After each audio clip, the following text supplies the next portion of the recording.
Okay, it's recording. Hey guys, it's Jen from Megovania, and today I just want to talk to you about one of my favorite characters in all of Middle Earth and in the Lord of the Rings trilogy, Faramir. So in the films, Faramir is a secondary character who doesn't get near the amount of screen time as Aragorn and company. And if you think about it, he kind of comes across as weak, right? I mean, first he fails to maintain the defenses at Osgiliath. Watch out! Then he nearly gets killed in battle. After that, he's sleeping when everybody else is out there defending Minas Tirith from 150,000 orcs, battle trolls, Easterlings, giant polyphons. He's missing that. Then he's nowhere to be seen during the entire sequence when the Ghost Army finally fulfilled their oath and saved the world of men from destruction. After that, he nearly gets killed by his dad, and the only reason he survived was because Pippin, a 3-foot hobbit, saved him. Then after that, when Aragorn and company are out there in the Black Gates, negotiating with the very scary mouth of Sauron. My master, Sauron the Great, bids thee welcome. He's back in the gardens, taking it easy, recovering. He's recovering because he did get hurt. But he's back in the gardens and he's there seducing the girls, seducing Eowyn. So it's not a good look for Faramir. With that being said, Faramir remains one of my favorite characters in the movies and in the books. One of the reasons I think is because of Tolkien. Tolkien admits to us in some of his letters that Faramir is the character who is most like him. You can almost say that in a way Faramir speaks for Tolkien. Tolkien was an officer in the British Army during World War I, and in his letters, he tells us that he doesn't love swords for their sharpness, but rather he loves swords for what they defend. Tolkien also tells us that as far as any character is like me, it's Faramir. Tolkien describes Faramir as modest, fair-minded, just, and merciful. So there's something special about this Faramir guy. It's worth looking into. So let's do that. Let's talk about Faramir today. Starting with the basics. Faramir is the brother of Boromir. He's the second son of Denethor, and he's the grandson of Ectelion II. Faramir was born 5 years after Boromir. No, he was 5 when his mother died. Some folks hold the theory that perhaps Denethor's wife died in childbirth while giving birth to Faramir, and that this would account in part for why Denethor does not love Faramir as much as he loves Boromir. He loves your father. Do not trouble me with Faramir. I know his uses and they are few. Perhaps Denethor resents Faramir and sees Faramir as the reason why his wife, maybe both, his wife died. It's definitely an interesting theory, but it's not what's written in the books. In the books, what we're told is that she died untimely. What we do know is that when that happened, Boromir and Faramir formed a close bond. Good speech. Nice and short. Leaves more time for drinking. Faramir grew to become brave. He was a warrior who was admired by his soldiers. And unlike his brother Boromir, he did not care much for glory or battle or danger for the sake of danger.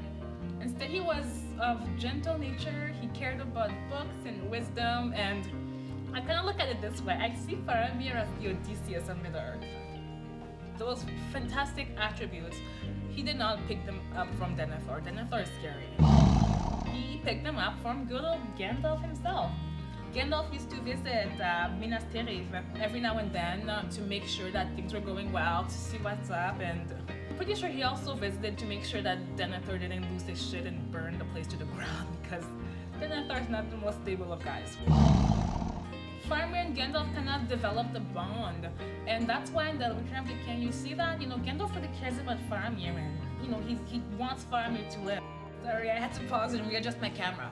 So this is probably why Gandalf cared so much about whether Faramir lived or died. And we get that one scene where he violently grabs Pippin by the chest and tells him to hurry up, and he runs off to save Faramir.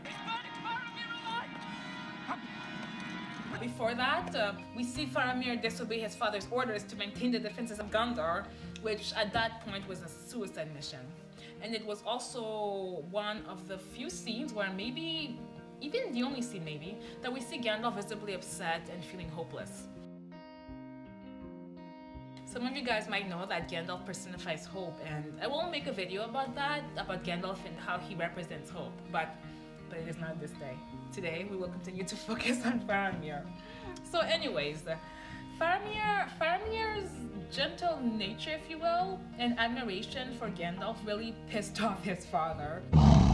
Denethor felt that Faramir was influenced so much by Gandalf. It isn't to say that Denethor dislikes the idea of education, but it's fair to assume that he feels that Faramir does not have appropriate loyalties to Gondor in his lineage, unlike Boromir. The city of Osgiliath has been reclaimed for Gondor!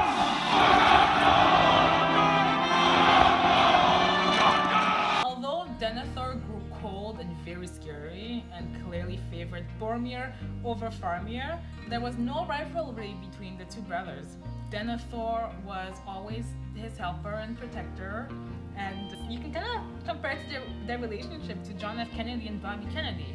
Kennedy enjoyed stirring stuff up in Cuba and messing with the Russians, appointed his little brother as Attorney General, so Bobby was like probably the more intellectual of the two, like Faramir. Then, just like John F. Kennedy, he had a very famous and premature death, leaving his little brother behind. Then, like Faramir, Bobby was also killed. Well, Faramir survived, but it was a close call, and his dad did kind of wish that he had died and that the other son had lived, so I'm sure Faramir is dead somewhere. Just a theory. I'm really thrilled that Jackson included a sequence in the Two Towers, the extended edition, where we see the two brothers kind of meet together, embrace, and just talk about how shady their father is. It didn't go that far, but they were like, ugh, that guy, my life sucks. He's here. Oh, one moment of peace can not give us that. Okay, so in Jackson's trilogy, Faramir is introduced to us in the Two Towers when he bumps into Frodo and Sam during a raid against the Haradrim. In the books, however, Boromir mentions his brother as early as in the Council of Elrond and the Fellowship of the Ring.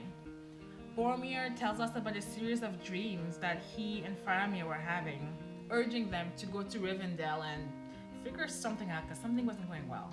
Oh, fun fact. Jackson paid tribute to those dreams and he gave them to Eowyn in The Return of the King, in that scene where she thinks she's engaged to Aragorn and she's sleeping in that really sexy nightgown, but those dreams are there. Anyways, during the time of The Lord of the Rings, Boromir and Faramir were in charge of the defenses of Osgiliath. But strangely, the day after they had those dreams, Sauron attacked Osgiliath, which started the entire War of the Rings. Boromir then headed to Rivendell and searched for clues about those dreams, leaving Faramir in charge of the defenses of Osgiliath. That's the last time they see each other.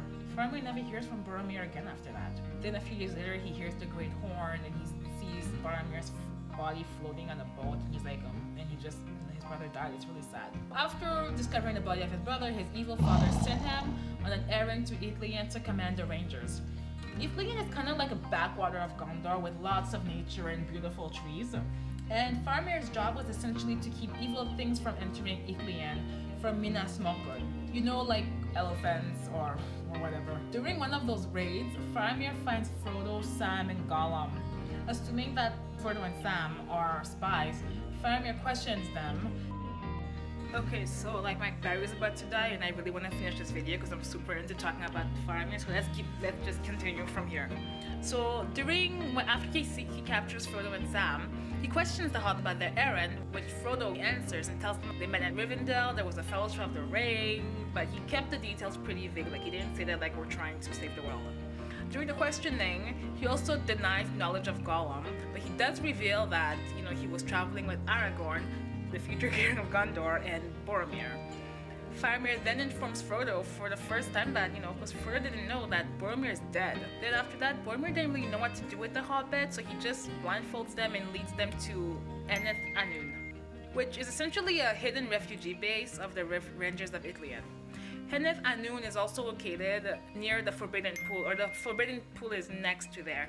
And the Forbidden Pool is a basin of water created by the waterfall that conceals one of the two entrances into the secret hidden refugee place. The Rangers fiercely defended and protected the secrecy of their refugee to the point that anyone who came to the place uninvited or knew the road was to be killed. This is why when Faramir takes Frodo and Sam, they're blindfolded. And that's why he was kind of obligated to almost kill Gollum because Gollum found the pool by accident, but like, if you enter the forbidden pool, the penalty is death. A little later, Faramir continues to question the hobbits because he's super curious, he knows something's up. Based on his own intellect, he's a smart guy, he figured out that Frodo was carrying the One Ring. But unlike Boromir, rather than taking it for himself or Gondor, he assures Frodo that he would never use such a weapon, saying that he would. Yeah, phone died again. So then Faramir delivers his famous line, and the line is like, I would not take. Oh, how does it go? He would never use such a weapon, whether it lay by the highway, not even if his own land, his own land, Minas Tirith, would fall in ruin and only he could save it. Something like that. So, like, essentially Faramir understood right away that taking the ring would only benefit the Dork Lord and temporarily earn him glory. Remember that Faramir is different from Boromir and thus didn't desire the glory or triumph, and therefore he was able to resist temptation. This unwavering integrity is what differs Jackson's Faramir from the Faramir in the books. And I'll explain this a little bit. So in the movie, things play out differently. So Faramir, he sees the Hobbit, he sees the ring, and he sees the ring as an opportunity to save Gondor and perhaps win the love of his really shitty father. He momentarily captures the Hobbits and prepares to take them and the ring to his father, to Gondor, for Gondor to be hidden. Pretty much the complete opposite of what Boromir tried to do at the end of the Fellowship, which led to which was fatal for him. But after that, he ultimately comes to his senses and does the right thing and releases the Hobbits so they can go save the world, destroy the ring, and then save the world. Although this kind of chips away at Faramir's integrity, I ultimately think it made perfect sense that they took some creative liberty with Faramir's character. And what you have to understand is that up until that point in the movies, we're being told this really terrible story about this really terrible ring that's really irresistible, that that got the best of Isildur. Bilbo clearly was addicted to it and did that weird thing for a moment. And so did Galadriel. This ring's bad. It's bad news. And then we see that the ring turned Gollum into Smeagol, and Frodo's showing early signs of heroin addiction. So we're meant to believe that this ring is bad. If you take that into account, the story that they're trying to tell, it would have been weird to all of a sudden have this random dude who's just there and not at all affected by the ring, and he's able to just be like, oh, the One Ring, cool, not interested, I guess you guys have a job to do, go do it, bye. It wouldn't work, it's not credible. After that, it ends with Faramir releasing Frodo and Sam and Gollum, although reluctantly. And in the extended edition, we get an extra scene where Faramir is strongly against them taking the road of Cirith Ungol? I'll write it, Cirith something. So in The Return of the King, well, in the films anyways, we are reintroduced to Faramir, who has returned to defend Osgiliath, but who must go back to Minas Tirith through Pelennor Fields to report to his father that Osgiliath is lost, because it was lost, it was done. On his way back, him and his men are being pursued by the Nazgul, flying on these giant beasts, and which I have to say, that is one hell of an upgrade. They went from those horses and the Fellowship of the Ring to these flying foul beasts, which is, it's the holy grail of updates. So I guess Arwen really messed them up. Come and claim him. So Faramir and a handful of his companions survived thanks to Gandalf, who, again, he rode out and banished the Nazgul using the power of his light.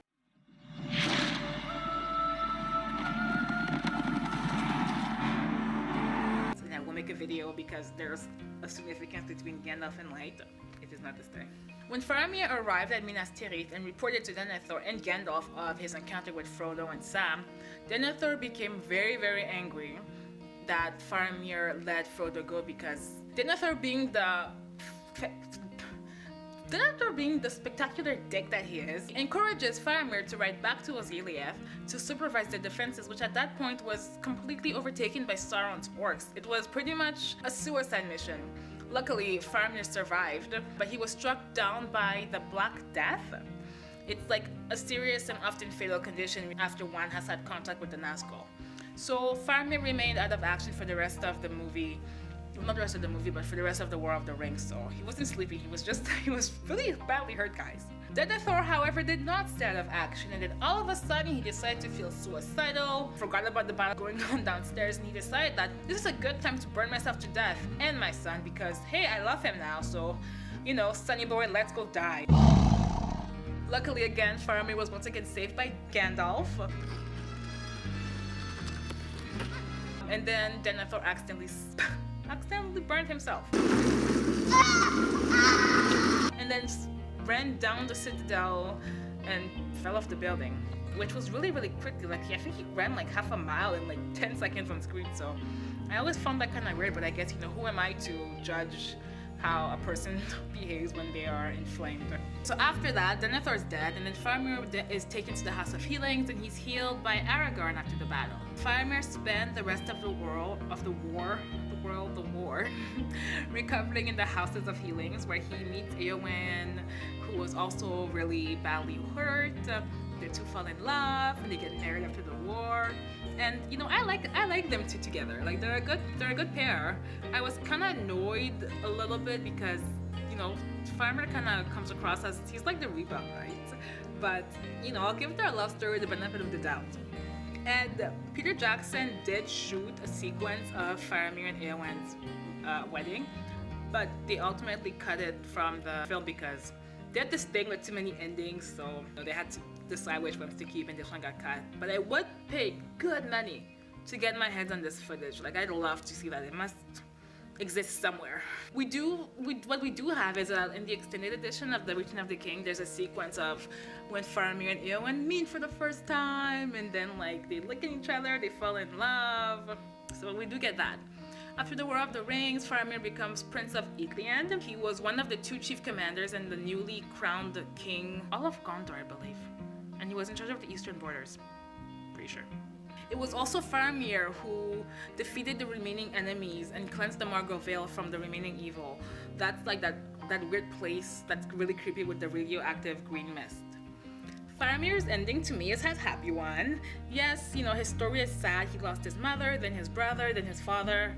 But then, you know, he meets Eowyn, they settle down in Emin Arnen. It's this little place on the hills of Ithilien, so there's plenty of beautiful trees. Then Faramir became lord of that place, and he actually lived to be 120 years old, just like Aragorn. He had Gondorian nobility, and he had some of that pure Dunedin ancestry, which, you know, the Dunedin were a race of men, descendants from the Númenóreans, who lived really long lives. But they survived the sinking of this island, and then they all came to Middle Earth and eventually settled in Gondor. So the Dunedin were lords of long life, great power, and wisdom. Yes. I don't want to get too much into it here because I'm gonna read about it some more and then make a whole video about it. But in a nutshell, the Númenóreans were gifted with long lives by the Valar. Yes, by the Valar for aiding them in the war against Morgoth. It's fascinating stuff. I'll brush up on that. So yes, Faramir and Eowyn had at least one son, and that son became Steward of Gondor and Prince of Ithilien. I hate my phone. I'll end things here with probably a recap of why I love Faramir so much. So, you know, one of the reasons why I love this character is that, yeah, you know, he's a bit of an outsider, but he commands respect, and without being too in your face. He is a good and honest guy who adheres to strong moral principles. So he's just generally moral and upright, and on top of that, he's brave, and he defended Osgiliath fiercely while he could. Faramir is the kind of guy that, like, you know, he's gonna do the right thing, and it's just in his blood. It's just the kind of guy he is, and you just want these kind of people to genuinely succeed, and you want to see them happy. Okay, look, that's it for today. I hope you enjoyed this rant about Faramir. Let me know your thoughts in the comments, and if you wish, like and subscribe to my channel. It really does help. Farewell.